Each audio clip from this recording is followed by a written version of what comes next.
Of course ukifanya lolote au ukaamka ukafanya lolote lile jambo lolote au kitu chochote kile, au ukaanzia kuhesabu, ukaanzia juu, ukaanzia pembeni, ukaanzia chini, ukaanzia magharibi, ukaanzia mashariki, au ukaanzia kusini, kaskazini, lakini utakapofika lazima uje utaje jina la bibi anaitwa Zuchu. Ni moja ya female artist ambao wanafanya vizuri sana kwenye game yetu ya Bongo Flava.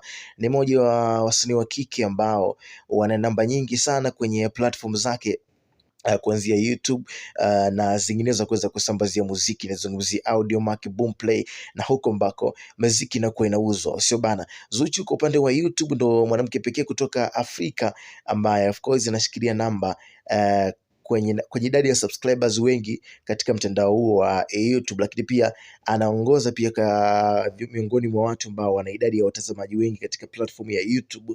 Amekamata huko akiwa na zaidi ya 800, of course kama milioni 800 plus.